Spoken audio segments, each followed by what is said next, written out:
Okay, good afternoon, everyone. My name is Aaron Shaw. I am the Director of Natural Resources Programs at Tualatin Soil and Water Conservation District, and I'm here with Bethany Lund, who is our Habitat Program Manager at Tualatin Soil and Water Conservation District. And today we're going to talk a little bit about our use in Tualatin of watershed planning tools and how we've used them and processes related to those to piece together complex projects and partnerships. I guess just to get started, I wasn't here for lunch, so maybe I'm like the third or fourth person to welcome you all to Connect. Welcome to Connect. I'm just curious, how many people in this room is this like your first Connect? All right, great. About fifth or we got a couple, yeah, a couple here. Anyone 10 or more? Oh, geez, the same people. Well, if you guys have been here a long time, like I don't know if in your head you have a list in your head of like, a few presentations that you're like, oh man, those are my top 5 all-time best Connect presentations. Anyone have that running list in their head? Like you're glad you went? You do. Well, this probably isn't gonna make that list. Um, I can't, I'm an introvert and that's too much pressure. I cannot deliver on that. But I'm going to do our best to kind of tell a story today. If you were here for Derek's presentation, he said he was going to do the same thing and kind of go light on the data. He didn't deliver on that, but I am going to deliver on that. It's only a limited amount of time. And so what we're going to go through today is kind of a high level overview of how we're using these tools. And if you have any questions or want to go deeper on any of this stuff, we're going to be here the whole time so we can answer any of those questions and talk you through whatever you want to know. Plus, we have some time at the end for questions as well. So what we want to try to get to today is, well, I guess just to step back, when I think about watershed planning, kind of simply, it's largely about understanding what the problems are and where the quality opportunities exist to address those problems.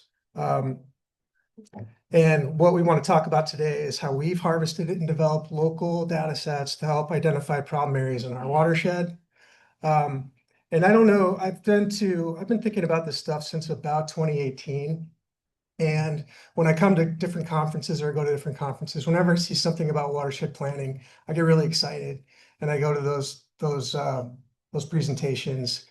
And I usually leave with some ideas, but usually a sense of befuddlement, and I'm somewhat overwhelmed about how I can take those things that have been done, those great planning tools, and then kind of apply them in my own basin.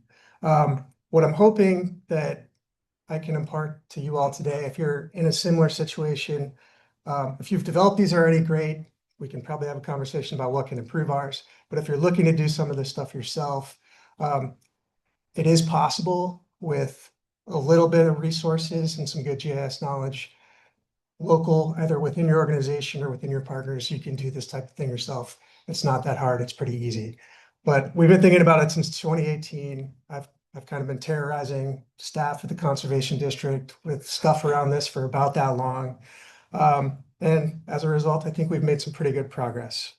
And what we're trying to do is develop opportunity focus areas and specific project opportunities within those areas. So I'll talk a little bit about the evolution of habitat-based planning at the Conservation District, talk about a process we use to identify opportunities and generate buy-in, provide some recent examples of success, and then I'll pass it over to Bethany to talk about some future monitoring efforts that we're engaging in. And start my clock. I'm a little bit behind.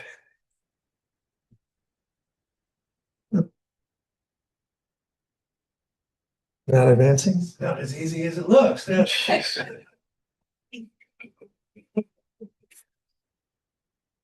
that guy go that was going with the title? Okay. Is it working now? Okay, good.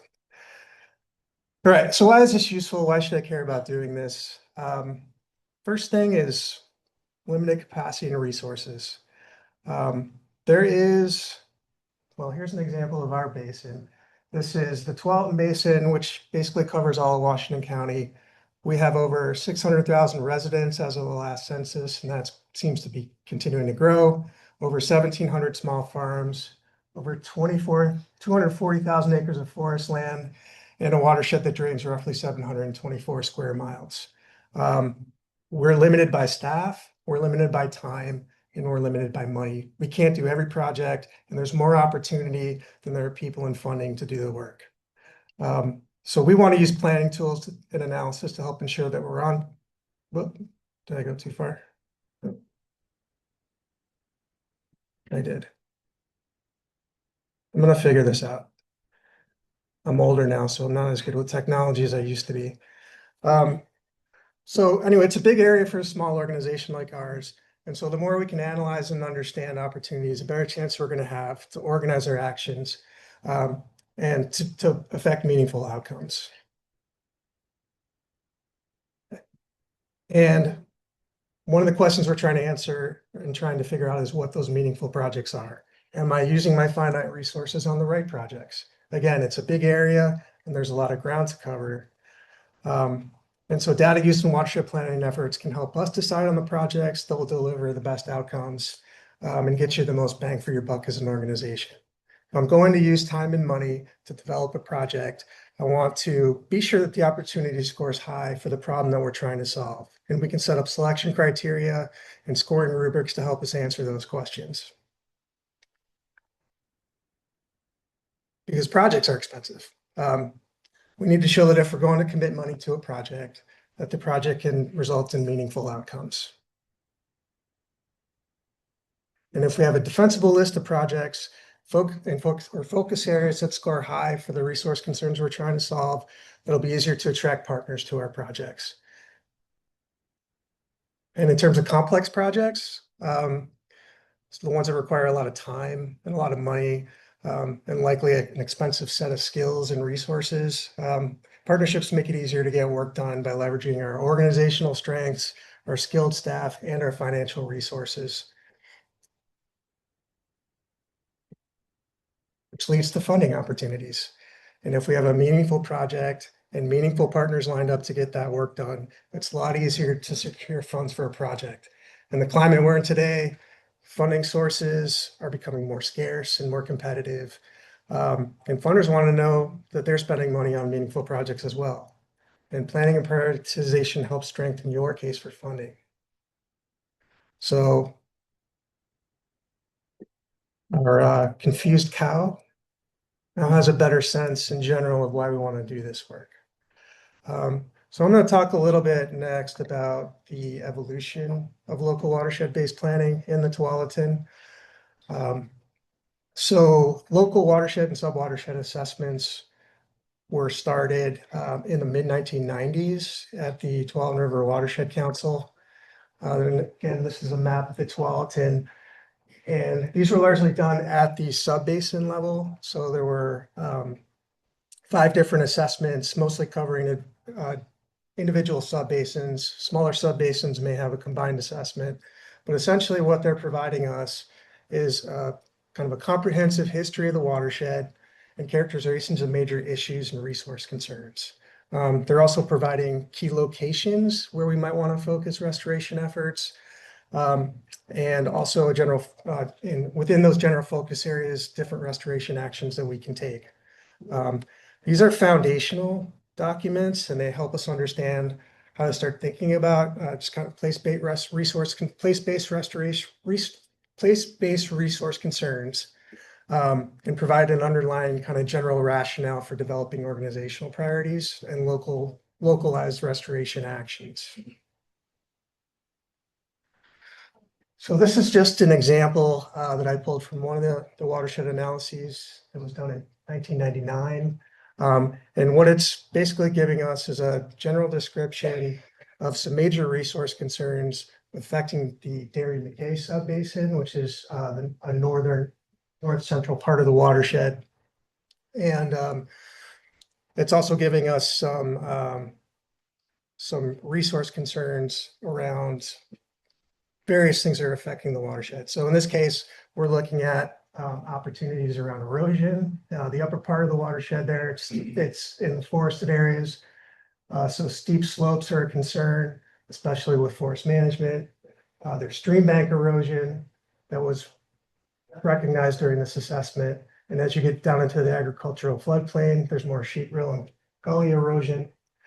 Water quality is more ubiquitous, but high temperatures are a problem and high bacteria levels. And 69 miles of stream turned up on the Oregon 303 D list for impaired water quality standards due to a lack of vegetation or other factors. It's not just a lack of vegetation that matters. And those, I'm sure most of you know, but the Oregon 3D list is a state mandated inventory of water bodies that do not meet Oregon DEQ's water quality standards. And it also provides some general recommendations for what to do in those areas. So, for example, in the upper section of the watershed where we have steep slope erosion potential, it's maintaining forest roads and decommissioning unused forest roads. In some cases, it's riparian enhancement and large wood recruitment to help sequester sediment coming off of landslides.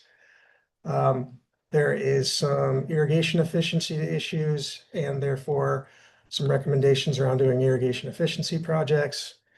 And water quality, again, larger part of what's in this effort relates to minimizing sediment contributions to streams, riparian enhancement, livestock exclusion, chemical and nutrient management.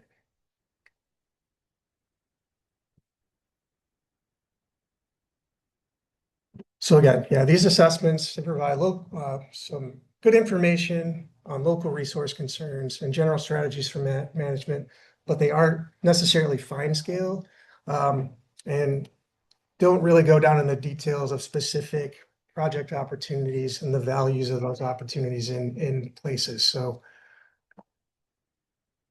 I just put a little snippet on here from the report itself. When it starts talking about priorities, it gets a little squishy and defers more to what your organization and what your agency's internal priorities are in terms of how you might approach some of these issues. So, for example, what's highlighted here is basically saying, if you're interested in protecting the best quality habitat, do this over here. If you're interested in expanding on that habitat, you might want to do this over here. If you're restoring degraded habitat, you do something else in a completely different spot. So it really is still up to the organization and your internal organizational priorities to decide what you're going to do with the information that's presented in these assessments.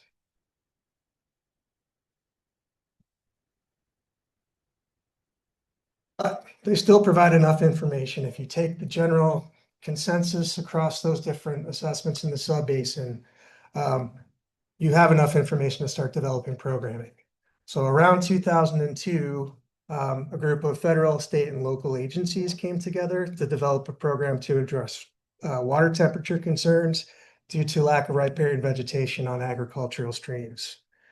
So the goal of this program was to assist farmers in meeting the Federal Clean Water Act standards, and particularly around SB 1010, Ag Water Quality Management Plan rules in the Tualatin. And what they formed something called a Stream Protection Opportunities Technical Advisory Committee, or SPOTAC. And the SPOTAC met for about 2 years to develop programs, which then ultimately became what's known as the Tualatin option. And the Tualatin option is basically an enhanced form of the USDA CREP program, which I'm sure most of you are familiar with, riparian revegetation program available to farmers nationwide, essentially. Just visit your local soil and water or soil conservation district, and you can learn about how to apply to these programs. And the Tualatin option essentially took some local partners, the Tualatin Soil and Water Conservation District, USDA Farm Service Agency, and NRCS, Clean Water Services, which is a local wastewater treatment provider in Washington County, Oregon Department of Forestry, and Oregon Watershed Enhancement Board to come together to create what's known as an enhanced version of CREP. And the enhanced portion of CREP essentially provides additional soil rental on top of what the Farm Service Agency provides. Clean Water Services provides that funding. It also provides additional cost share provided by OWEB and Clean Water Services, additional technical support from NRCS and Oregon Department of Forestry around developing conservation plans and planting plans. And then the Soil and Water Conservation District to do outreach and also to manage these projects. So it basically creates a revenue neutral program that the Soil and Water Conservation District administers on behalf of this partnership. And it's revenue neutral to the participant, and also we manage the project so we can hopefully ensure better outcomes by doing that.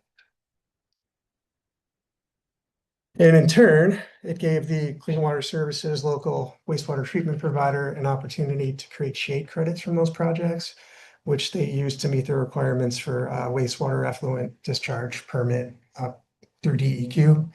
And so there is a regulatory component associated with this. And it was essentially the first shade credit trading program in the country.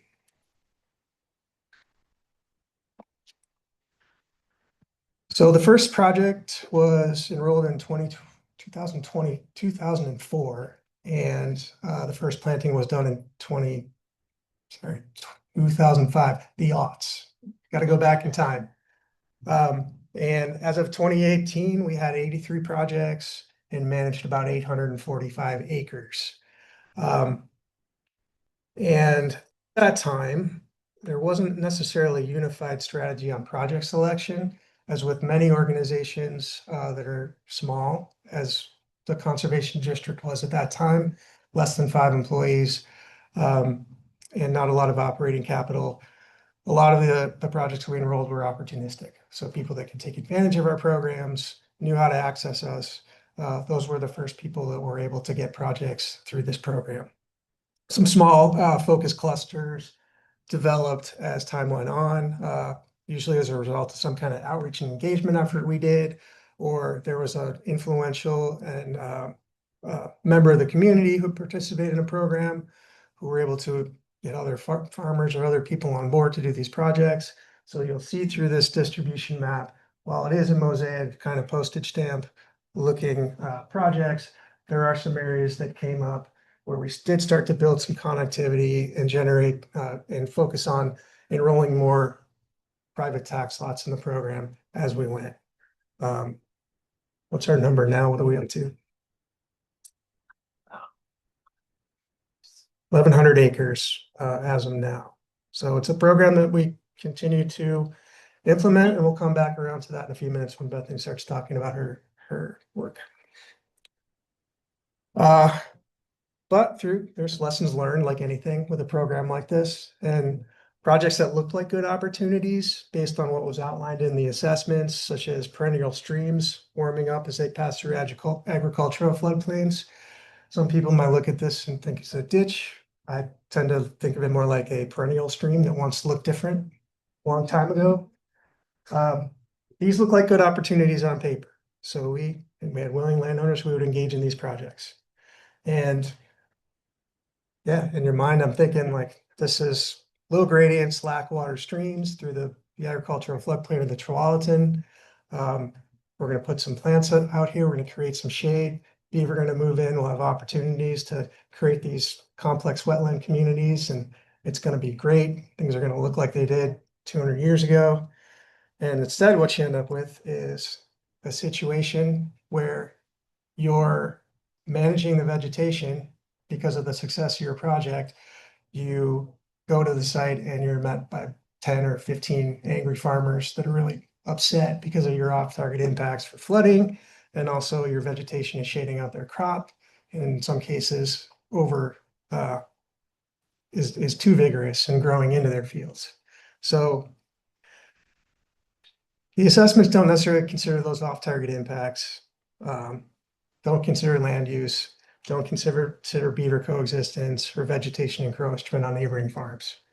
And so what we're trying to do now is to be more thoughtful about how we approach these projects and employ a little more information that probably exists now that didn't exist then to help make some of these decisions on the ground. But back to around 2018, and enter John McDonald. Some of you may remember John. He was a member of our board for many years. When I came to the district in 2015, he was the board chair and remained that until he left in 2019, I think, and retired from the conservation district. But he always used to talk a lot about random acts of conservation, terms some of you may have heard or tossed around yourselves, which I said largely opportunistic, lacked overall strategy in terms of where the project opportunities are. And we wanted to try to get more strategic about where we were greenlighting project opportunities. So how do we use data to create focused project and partnership opportunities? How do we create a list of project opportunities that are scoring high based on the rubric we created? And then channel our outreach and limited resources to go into those areas and try to put together, implement projects in those particular areas and get away from the larger footprint. I mean, we can put a project anywhere and it's probably going to be meaningful, but is it the right project? Is it going to deliver the outcomes that we're hoping for the money and the time we put into it?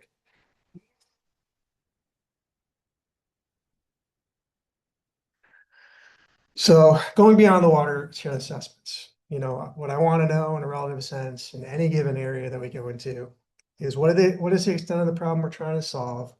Where are the project opportunities and what are the most important ones? So for example, we look at an area, we have 1,500 acres of riparian restoration opportunities in that area, where we know we're not going to have an impact or at least have a minimal impact on with our neighbors and their land use actions. And through analysis, we can show where those opportunities exist on the ground.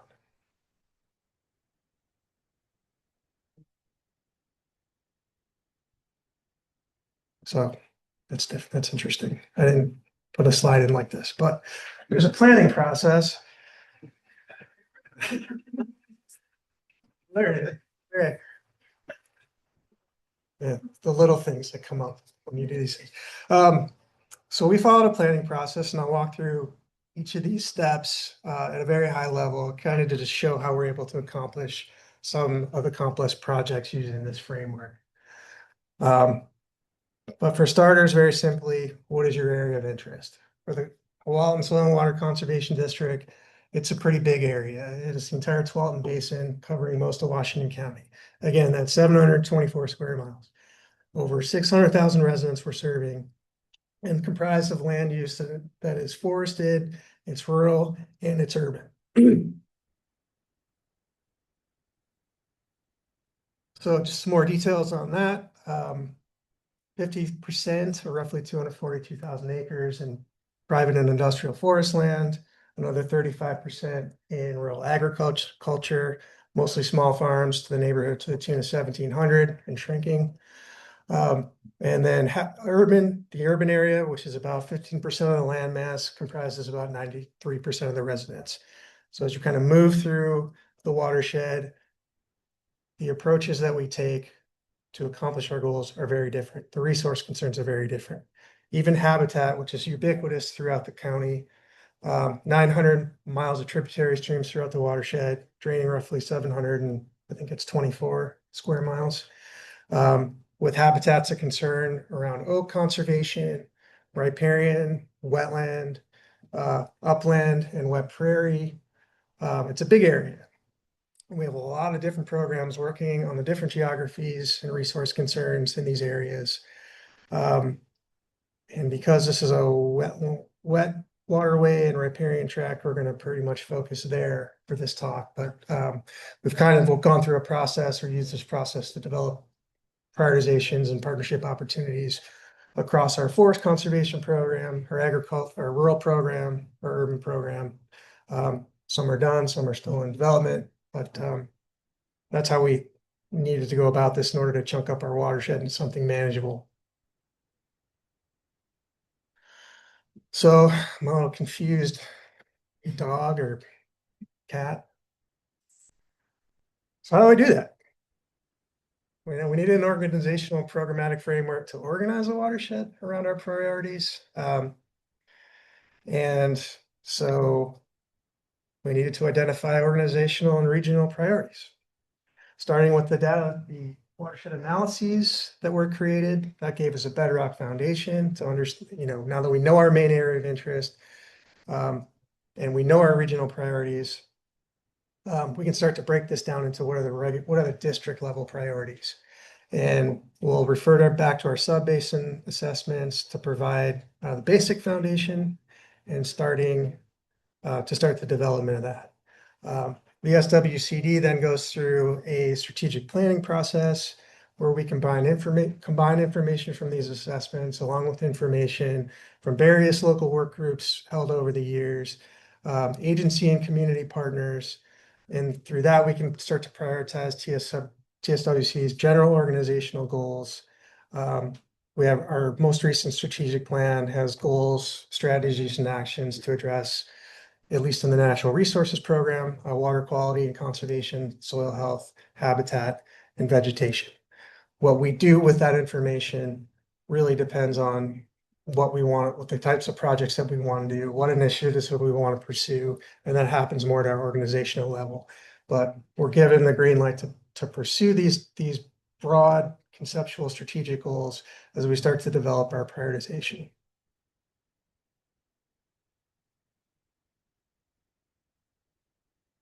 Then what we need to do is just to start organizing interested and invested partners.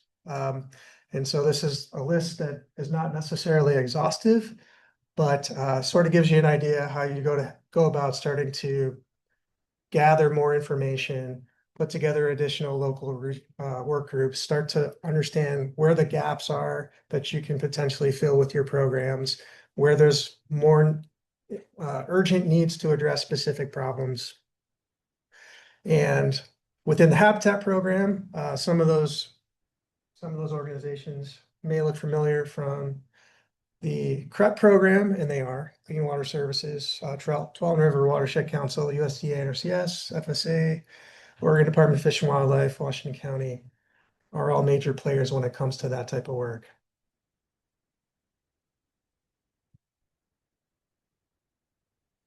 So then we can assess initiatives and opportunities through those meetings that we have with them, and we can also do surveys.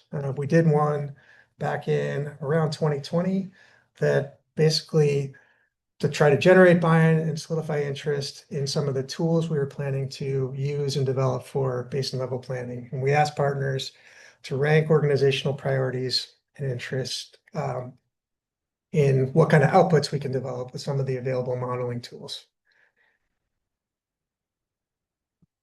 We also looked at some of the other existing strategies that are out there. So in our efforts to gather available data, what can we use that's already been developed? The Oregon Conservation Strategy, many of you are aware of.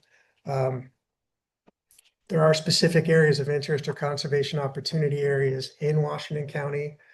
And what did I want to say? Yeah, so how we end up using these strategies is if we are identifying project opportunities that fall within these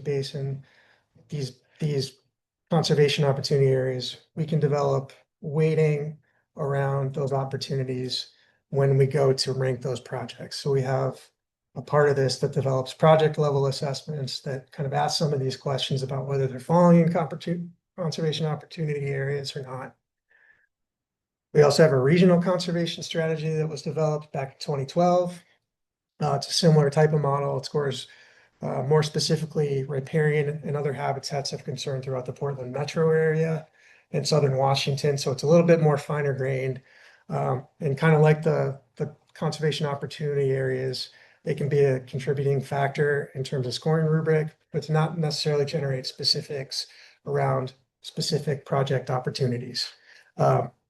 So it gets us down the road, but not all the way there. And we can continue layering on existing natural resources, spatial data that can help us to prioritize areas or focus efforts in specific conservation opportunities or focus on specific restoration actions.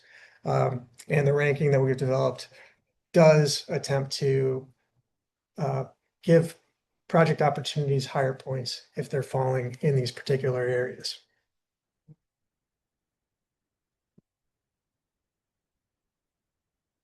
So still in the gathering data phase, but in 2015, the Tualatin River Watershed Council put together a restoration action plan for Gales Creek.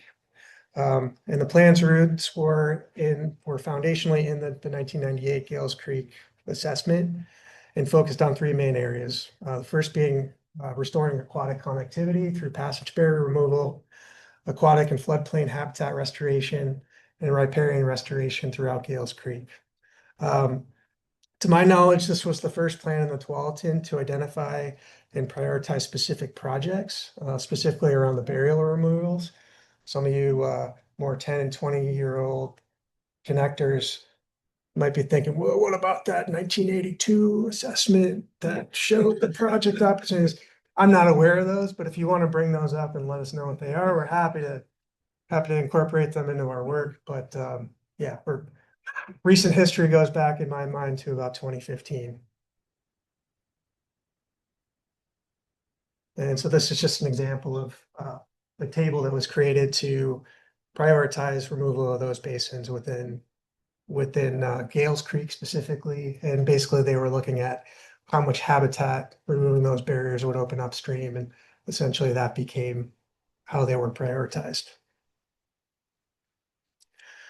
What the plan sort of lacks is the same kind of detail around aquatic and floodplain habitat restoration and riparian restoration throughout Gales Creek. And so what we wanted to do is to figure out how to bolster those particular actions or those particular restoration actions, not just for Gales Creek, but the entire watershed.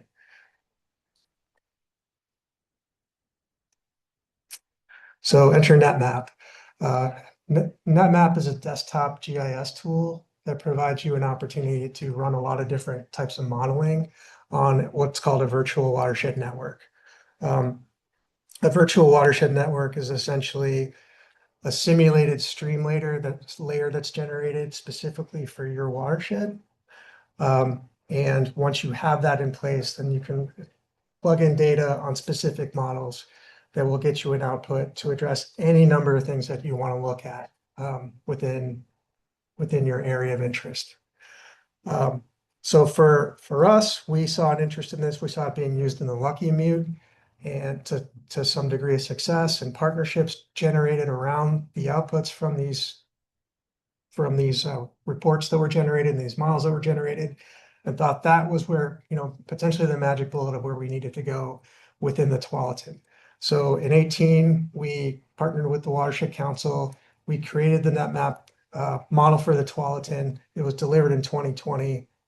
And then circling back to the define shared goals and refine organizational priorities, going back to that original survey we did, we decided that the first effort that we would do, or the first modeling that we would take on, was to protect and store steelhead habitat in the Tualatin Basin. And that was a model that was produced. I think it was delivered back in 2022 or 2023 finally. And it did have a list of prioritized restoration opportunities, not just for Gales Creek, but for the entire Tualatin Basin. And for the steelhead intrinsic potential model that was used here, I'll just give you a sense of what that was. So we're looking at anchor habitat attributes for steelhead. And so we're looking for gradients between 1.5 to 2.5%, floodplain width that's 4 times the active channel width, primary terrace heights less than 3 feet, temperature profiles less than 65 degrees for a 7-day average max, and the presence of spawning gravels. And so as those factors come together based on the data that's input for this model, it produces a set of outputs. And from there, we can go and field validate those outputs, and at the same time, be looking at developing project opportunities as a result.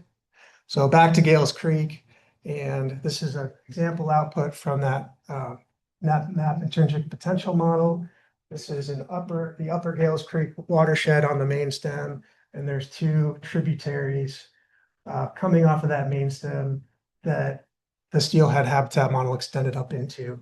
And there's also two fish bass, actually multiple fish passage barriers at the mouth. This is Coffee Creek here, tributary. This is Finger Creek here. Um, and so we saw a project opportunity here based on the fact that we had these steelhead models showing us the potential for habitat both on the main stem and then above where these fish passage barriers are. And then we also had the fish passage barriers that were in the Gales Creek Action Plan from 2015. And based on our original assessments of Gales Creek, what we know about the upper watersheds, there's some information up there. Steep canyons, narrow valley widths, um, underlying geography or geology rather is primarily igneous rock and contributes a significant portion of the gravels found in Gales Creek. There's very cool stream temperatures there, dense and diverse network of riparian and floodplain vegetation, large wood and channel complexity in the upper tributaries.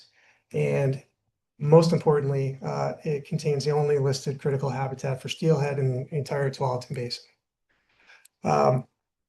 So limiting factors, abundance of off-channel railing habitat, and high-quality bedload sorting. So in an effort to address that off-channel railing habitat, removing those fish passage barriers becomes critical. And I'm just going to back up a second because another component of this, which kind of ties into what you were talking about, we also ran a riparian analysis that looked at thermal loading on these streams based on the presence or absence of habitat. Of vegetation. And what you don't see on here is anything popping out from that analysis. The reason is because a lot of this is vegetated, a lot of the upper watershed is vegetated. However, what it doesn't give you is any information, and that model doesn't, it's only assessing shade potential. It's not assessing canopy quality or what exists. So we have vegetation projects in the upper part of Coffee Creek watershed and on Finger Creek, because when you go on the ground and start looking at some of this stuff, what you have is degraded riparian habitat. We have some aging alder canopy as the main layer of canopy, and then below that, what you're lacking is consistent diversity of both species and then also layers of canopy. And you have a lot of invasives. So you have a lot of reed canary grass, you have a lot of blackberry, knotweed, things like this. So what do they say about models? You know, they're all wrong, but they're useful. So I think more work needs to be done, and Bethany's going to talk a little bit about this beyond just looking at the solar contributions that are being put forward in these model results. Still good on time. Getting there. Okay, so fast forward, and now based on what we know about the project, what we know about what we're trying to address with that project, we can start piecing together organizational interest and expertise related to the needs of that particular project.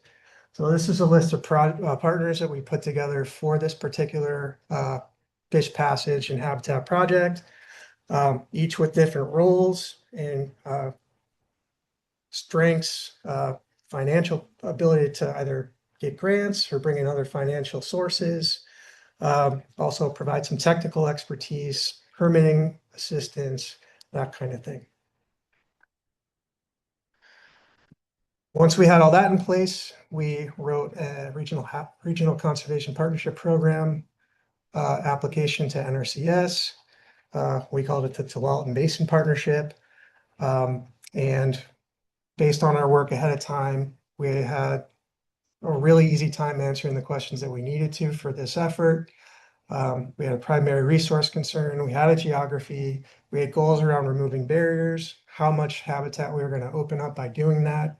And we also had a list of projects that we thought we could accomplish within that time frame. This is a list of the RCPP project sequence we put together with the application.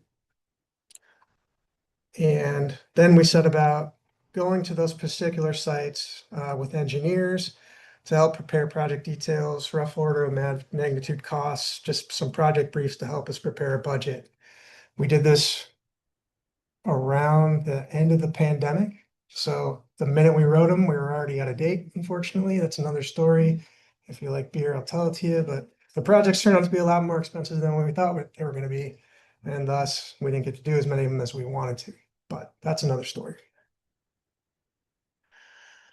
So at the end of the day, what we ended up with is the Coffee and Finger Creek Fish Passage Improvement Project. This project addressed 5 total barriers, 3 culvert replacements, a small dam removal, and an impassable head cut, as well as some bank erosion that was not part of the RCPP, but was part of the ultimate project. So some results, some before and after. This is a bridge that we put in on North Finger Creek. It's culvert replacement. This was a abandoned railroad trestle, where once we started digging around in there, we found a 3-foot tall head cut that was impassable to fish.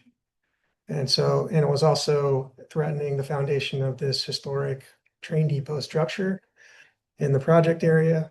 So we were able to remove that barrier, regrade, and relocate the channel as part of the project. Okay, so then there was a splashboard dam present as well. This was a partial juvenile barrier that we removed. Another culvert at the mouth, pretty much near the confluence with Gales Creek, that we replaced with a bridge. And then on Coffee Creek, a double barrel perch culvert we replaced with a bridge. And a bank eroding into the roadway that we fixed with some encapsulated soil lifts and large wood. And if anyone knows Olivia back there, Olivia, she may have a video somewhere of some steelhead using this reach very recently, where they couldn't get up there before. So I don't have that video, unfortunately. And White Creek was on our original project list. Unfortunately, because it wasn't on public right of way, we couldn't use our CPP funds for that. But based on the partnership and the funding we were able to piece together, I'll also add that we were able to, the Watershed Council, and Tanoa back there, was able to write a PFA grant. And that was able to contribute some funding to our project as well. And therefore, we were able to leverage some of our funding to help the county to complete the White Creek project, which leaves exactly 5 minutes, was what Bethany said she needed. Great, thanks. All right, so looking forward, I'm going to tell you where we're at with prioritization, following the same process Aaron has just talked through, but for riparian revegetation projects. The majority of what my program works on is riparian work. So we wanted to make sure we're working in the places where we can have the most impact. So reaches that, lack mature canopy, spawning habitat. Another thing we've been working on is where beaver could build dams. So choosing reaches where it's the right stream gradient and morphology for beaver, and then connecting to other projects. Works. So the basic process is kind of what Aaron was saying. We've been gathering data and working with partners, seeing what everyone else is working on, what's already out there, what do we need to modify or develop ourselves. So we've kind of been doing that over the past year. And then the goal is to kind of create a reach level prioritization, which is maybe a little bit smaller than a Huck 12, but just get us to some basic reaches across the watershed and then focus in further to actual project level prioritization. So an example of how that's looking so far, each of our data sets we've taken and scored them on these smaller reach level segments.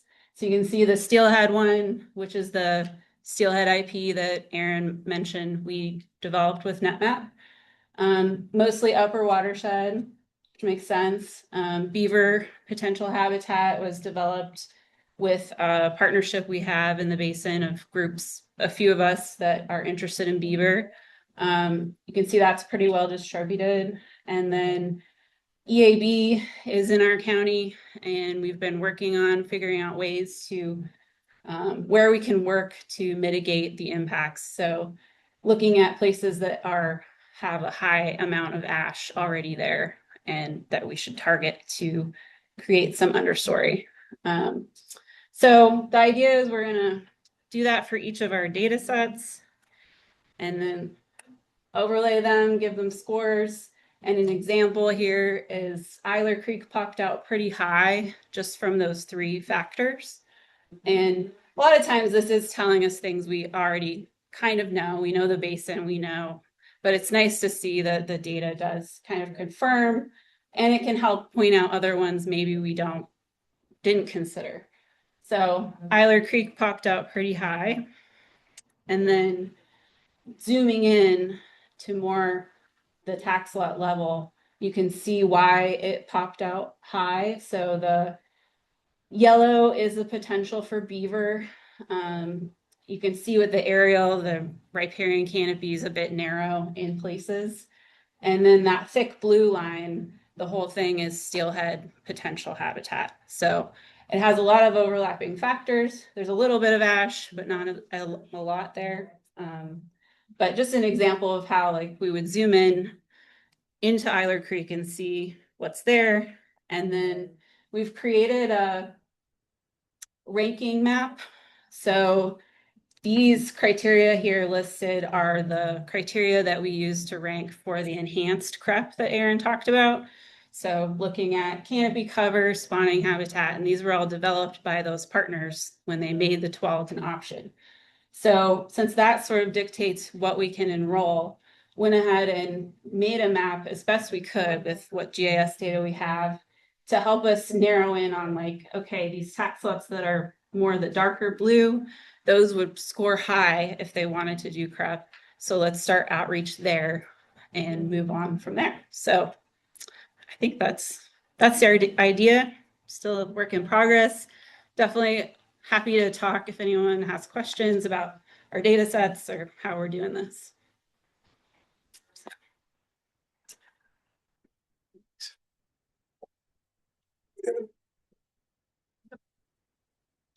Okay, so just to summarize,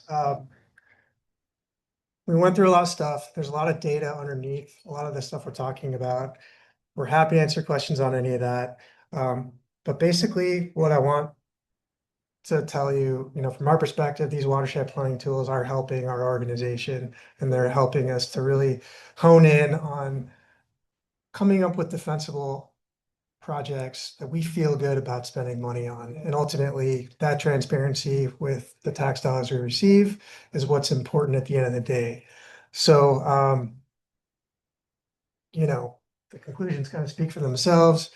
We have about 10 minutes left for questions. Appreciate all your time and look forward to chatting with you all here down the road.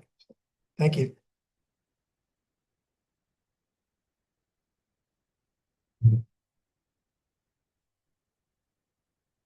Hmm.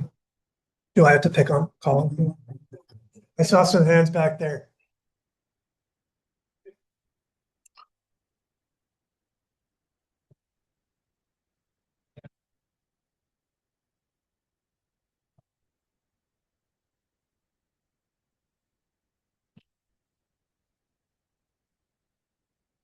That's a good question. What we do kind of really depends on what level of outreach needs to happen. So for specific things like these in-stream projects where there's a very limited number of them, that's easier, I think, to go have those one-on-one conversations. In my mind, what we want to do, if we have a particular reach that we want to focus on, a mailer sounds nice. I'm not a huge fan because it's more of that passive outreach. We don't necessarily know who's getting their mail, who's actually living there. If we can get a foot in the community, either through some kind of event or joining some organizations that are already having gatherings, such as CPOs or different community events. That's where we can actually talk to people face to face. I think that's what we want to try to do. And it's a long game, you know. There are going to be people that will buy in immediately and say, "Oh yeah, that's something I want to do anyway." And then there are people on the other end of the spectrum that'll be like, "Well, why I don't want to do that?" You know. So you kind of gotta talk to people for a long period of time in order to maybe reach 100% of the extent that you're trying to accomplish in a particular area. Maybe never will, but does that answer your question?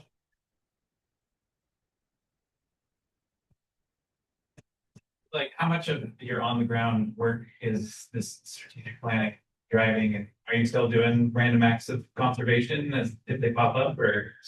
That's a good question.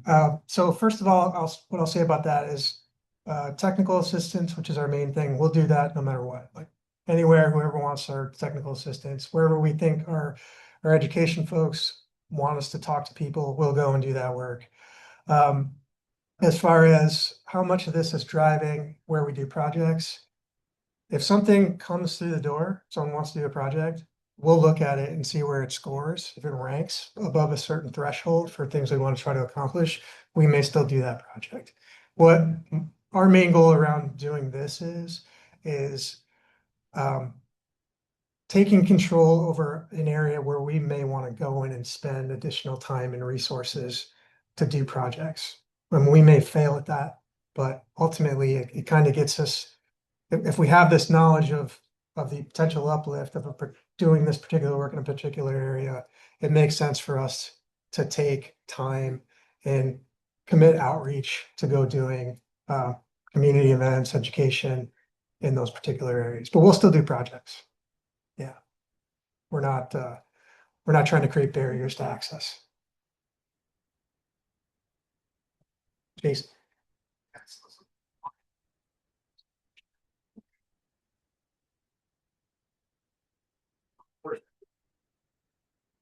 Find those still be really descriptive of what's happening in the watershed, and are you planning to then kind of some of your efforts and reassess these watershed for a time, like what are you going to evolve your Yeah, so I think a lot because they're so general, they're still pretty relevant.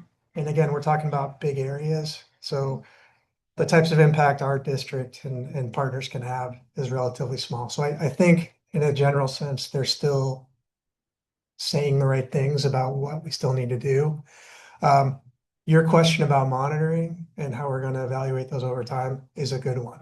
Because in general, I think as a community of natural resources restoration practitioners, we haven't done a great job, not to disparage anyone's work, of like setting up an expectation around what that bigger picture outcome is going to look like. So, for example, Eiler Creek, like we don't have a full extent of what the resource concern threat is there. Um, Nor do we have a good sense of how much projects or how much restoration we need to do to affect the outcomes in that basin. So I think what we should do probably is have another conversation, possibly with OWEB and some others, about like how we can start to set up kind of reach level opportunities around really defining what the extents are in those particular areas, doing our project work, monitoring those projects, and then seeing from that how we can reevaluate those those reach areas for the future. Did we accomplish what we set out to do? Did we know what we were trying to accomplish? Does that make sense? So kind of a long way of saying, I think that's another conversation. We monitor projects on an individual basis to meet success criteria that we establish for ourselves. But I think we have a long way to go, unfortunately, in terms of kind of reach level, really quantifying reach level growth or accomplishments or outcomes.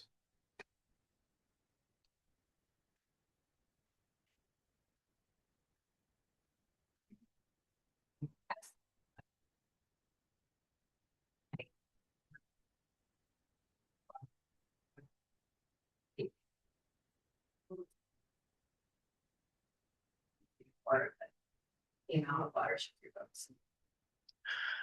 So I think what we want to try to do, especially with Bethany's work now, is to identify a, a few of those reaches like Isler Creek that are popping out as some of the highest potential. And from there, we can create a list of what those are. And then I think, we're still a small organization. We're limited by capacity. Our goals for enrollment based on that capacity are somewhere in the neighborhood of to 80 to 100 acres per year of new projects. And so if Isler Creek's showing us an extent that's 1,500 acres of potential, we may spend a lot of time trying to do projects in there. If it's a smaller amount, we may do less. So it just kind of depends on what kind of success we're having in a particular area. But, my thought is that we would focus on one or two of those areas to kind of control how much capacity we have to do projects. Because the other thing we don't want is a huge influx of opportunity that we can't handle. So depending on how that goes and how successful we are, will determine when we say enough is enough and kind of move on to the next one. So I've gone through sort of the simple version of this process for communicating and hopefully running such a low response rate that my projects would mostly be kind of guys and optimistic anyway.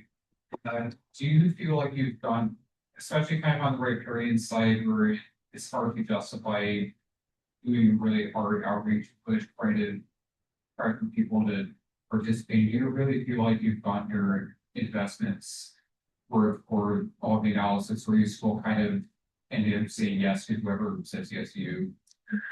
So it's early, and I think it really depends on who does say yes from when in the private land world. And I don't have an answer to that yet, but I'm hopeful that if we can really be strategic, not only about where we're going to work, but also about the demographics of who we're trying to outreach in particular areas, we can tailor our message and be more successful that way. Maybe we'll come back in a year or two and let you know how that's going, but yeah, I don't have an answer yet. Derek? I have a question about the riparian prioritization. Why did, I think it said that the priority was adjacent to berries, nursery and livestock? Why is that? That was just something that was put into the ranking. I think those were thought to have the most runoff inputs possibly. But yeah, it's interesting that it's not just like any agriculture, it's only those specific things. I wasn't here when it was developed, though. I don't know if you have. No, I think she's really potential for nutrient runoff and other inputs. So somebody along the way deemed that as a higher priority. Got time for one more? Yeah. One more? What analysis of ground beaver habitat, if you guys have any plans to beaver based? Yeah, so we formed the Tualatin Beaver Basin Partnership some years ago, and over the past year, we worked on looking at using the NetMap data, really, that gives us the stream morphology for every 100-meter stretch. And so with that, and then we consulted with people who know more than I do about beaver of what gradient where dams can persist. So beaver could exist anywhere, I guess, but it's really about where could their dams persist year round. So it's sort of those small to middle size creeks. And then First and second order. yeah. So I think, and Anton, I don't know if I missed something, but sort of just morphology of the creek, not taking into account vegetation. And then we did have a group of us kind of look through it manually and just exclude any that we knew were maybe not great areas for beavers, so that we're not running into too many infrastructure issues. But we already know, like, you can't see all of that from the aerial footage. But the idea is then if we did restoration projects in those reaches, beaver could come in, and it's just nice to know that it's like the right setup for them. A couple other models we looked at were the BRAT, which is the Beaver Restoration Action Tool, I think is the right for that acronym. And there was one developed for the Tualatin Basin by USGS, I don't know, maybe about 8 years ago or something like that. So when we started this, we went and field validated some of that. And we were finding that because of the riparian or the vegetative component that that model considers, that it was leaving a lot of areas out. And we ultimately went away from using that, but that is a kind of an open, readily available tool.